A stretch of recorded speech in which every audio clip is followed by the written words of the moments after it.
On Monday, Meta CEO Mark Zuckerberg sent a letter to the Republican-led House Judiciary Committee, which many Republicans are celebrating and using as proof that the Biden administration did election interference. Except, of course, that letter doesn't actually prove any of that. Now, in the letter to Jim Jordan, which comes as a response to Republican claims of bias against conservatives, which is hilarious and completely untrue, Zuckerberg does admit that he was asked by the Biden administration to try to remove false claims about COVID-19 during a pandemic. Now, in July of 2021, Surgeon General Vivek Murthy had asked social media platforms to rework their algorithms to, quote, avoid amplifying misinformation, while President Joe Biden said that platforms like Facebook were, quote unquote, killing people with false claims about the virus. I remember. Now, in his letter, Zuckerberg writes, "We made some choices that, with the benefit of hindsight and new information, we wouldn't make today." Now, emphasis on the we made choices. We, as in Facebook. Quote, like I said to our teams at the time, I feel strongly that we should not compromise our current standards due to pressure from any administration in either direction. And we're ready to push back if something like this happens again. Now, in response to the letter, the House Judiciary account on X/Twitter tweeted this. Mark Zuckerberg just admitted 3 things. Biden, Harris admin pressured Facebook to censor Americans. I don't know why that's in quotation marks. Number 2, Facebook censored Americans. Number 3, Facebook throttled the Hunter Biden laptop story. Big win for free speech. How exactly is this a win for free speech? I mean, what the Biden administration did is they asked Facebook, hey, can you do some moderation on COVID misinformation, because that misinformation has been spreading and could get people killed. Now, Republicans, they took that and they were like, ah, ha, the government is forcing companies to censor you. First Amendment. But wait, this doesn't have anything to do with the First Amendment because it was simply an ask. If Meta said no, there was 0 consequences.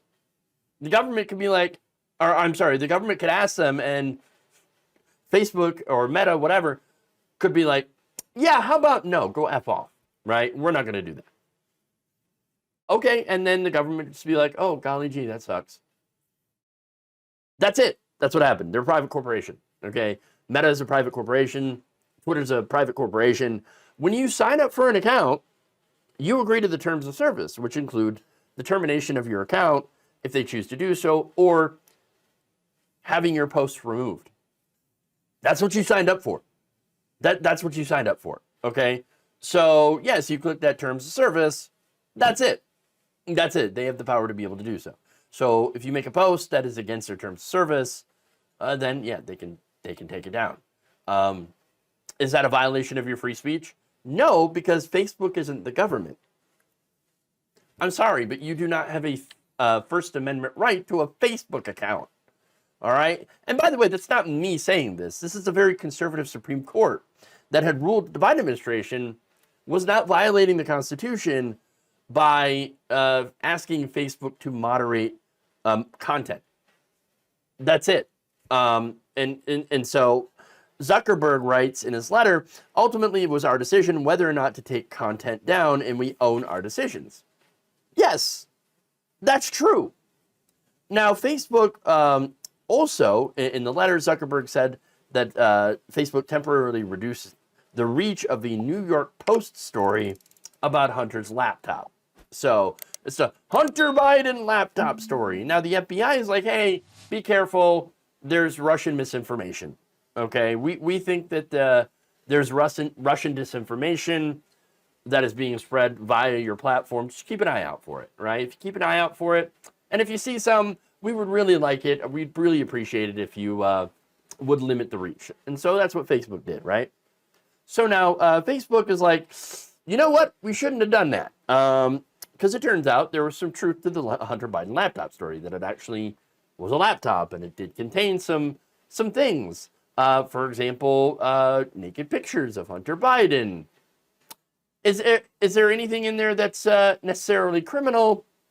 Well, I believe we found out that Hunter Biden was on drugs at the time that he bought a gun. Okay, so that's illegal. Okay, and so currently Hunter Biden is facing charges for lying on paperwork to get a gun while he was currently also addicted to drugs. All right, you got him. Oh, you got him. Boy, I should have never voted for Hunter Biden. Oh, wait. He's not an elected official. He's a private citizen. And so all of this over that. It's one of the most overhyped news stories imaginable. So now Zuckerberg said that Facebook should not have demoted the story, and that it no longer demotes stories while waiting for someone to do a fact check. Now, here's the thing. I don't think social media should be using algorithms to demote or promote anyone. I actually hate the use of algorithms, okay? And when it comes to fact checking, social media companies are not fact checkers, okay? That should be the job of journalists, okay? And not people like Mark Zuckerberg or Elon Musk, who have their own obvious biases. I mean, just one great example is Elon Musk and what he turned Twitter/X into.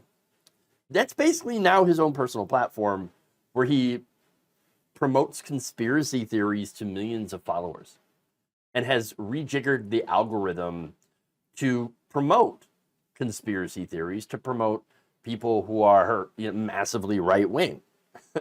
And look, that's what he bought it for, okay? To push the right-wing agenda, to use algorithms to boost conservatives, to bury the left. That's what he's doing.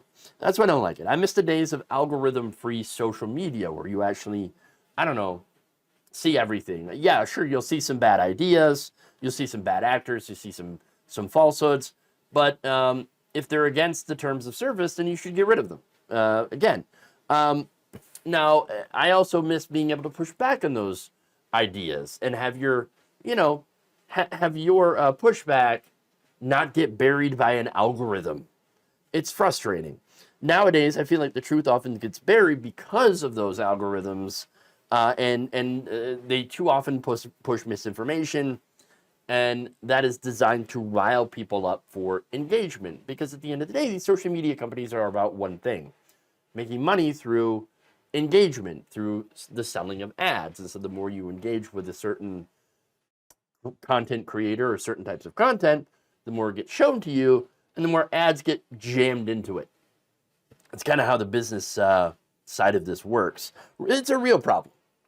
That said, this is not a victory for the right wing, okay? The government asked a company to take down information that it thinks is disinformation, which is totally within the rights of the government. They can ask, as long as that decision is left to the company with no consequences from the government. And that's what happened here. That's what happened here.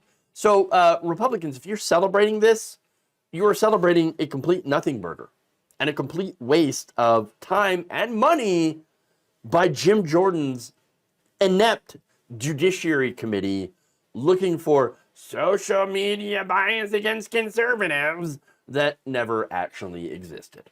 Thank you for watching. If you enjoyed this video, please like, share, subscribe, hit the bell icon in order to get notified whenever a new video is released. And if you want to support independent, progressive media through this difficult time where it seems like everybody is shutting down, you can become a member on our YouTube page, you can become a subscriber on Facebook, or you can go to my Patreon. It's patreon.com/Jeff Waldorf. Thank you.